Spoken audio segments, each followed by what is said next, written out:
Hi, I'm Gwendolyn Go, your desperate housewife who crafts. Welcome to my YouTube channel.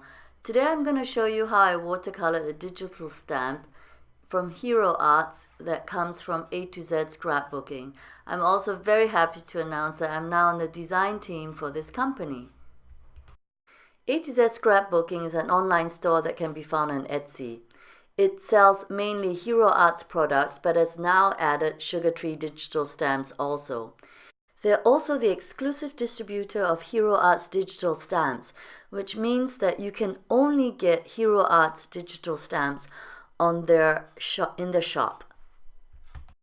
So this is really great for people like me who live far away from the States and who love Hero Arts, but sometimes don't want to pay the horrendous price of shipping from the States.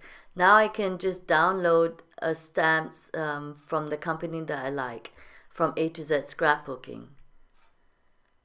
We also have a blog with a monthly challenge, and this month the theme is Birthday Bash, so I hope to see many of your cards over there. Now to my card. I'm going to show you how I did no-line watercoloring on a flower from the Poetic Petals digital stamp set that you can find only on A to Z scrapbooking. I know most people, when using digital stamps, just print them out and color them in directly. But I wanted to do no-line watercoloring, so what I did first was print them out on normal copy paper and just went over the back of the flower with a pencil and just covered the whole back of the flower with the pencil. So this acts like a carbon for me to be able to trace the flower. So once that was done, I just put the printed flower on top of the card I wanted to watercolor and just traced over the flower. That was that. And then you can see there's I think I pressed too hard because a very hard line came out. So if I pressed softer when I was tracing the flower, it would come out even fainter. I'm using Clairefontaine 250 grams multi-technique paper, but you have to use at least 250 grams and above of watercolor paper, multi-technique paper to do this. If not, your paper would buckle. And as you can see, I also taped down my paper with washi tape, or you can use painter's masking tape. If not, your paper will really buckle. So the first paint I used was a mauve colored paint, and then I just dropped in some turquoise. I'm just winging it here. I know I wanted a purplish color, but I hadn't really tested it out beforehand, so I'm just going along and seeing what works. I'm not being very careful about the splotches that you'll see that comes up when I'm painting, because I know I'm going to add some fine lines over it like the original digital stamp. I'm now going to put on some music so you can enjoy the rest of the watercoloring without having to hear me talk, but I'll come back in later towards the end of the video. Enjoy!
So I finished coloring the base of my flower, and now I'm going to give in the details that were on the digital stamp.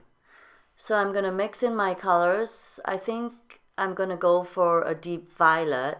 So I'm just mixing the blue that I used in the middle with some mauve that I used on the base of the flower petals.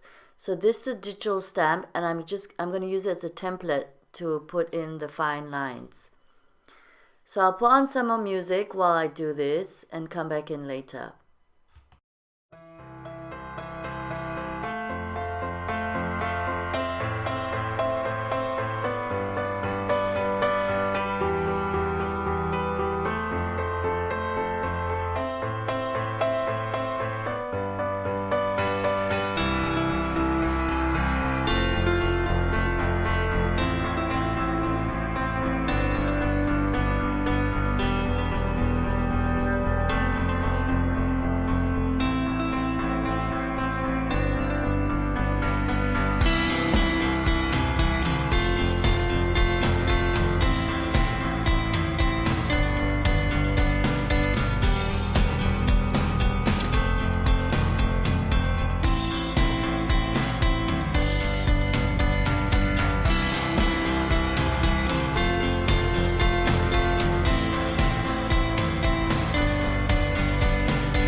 Well, it's beginning to look more and more like the actual digital stamp.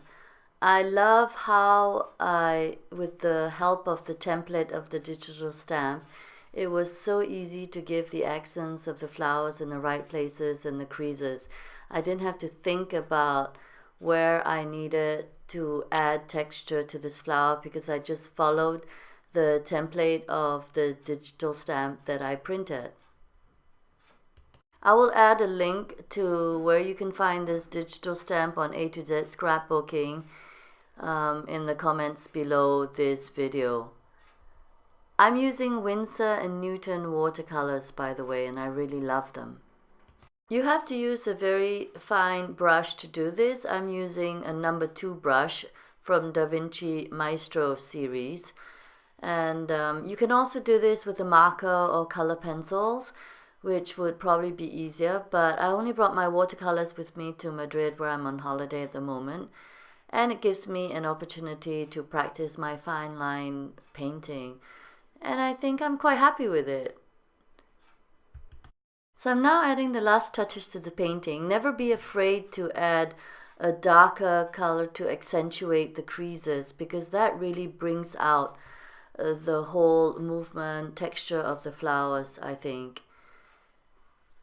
At the end of, once I had finished this, I didn't really want to put any text on this because I think I'm going to frame it. So I just added some watermarks. I just flicked some paint on around the flower and gave it a little frame with a marker, and that was it. Well, I hope you enjoyed this video and that you give me a thumbs up if you did, and subscribe to my channel if you haven't done so already. Thanks for watching. Bye.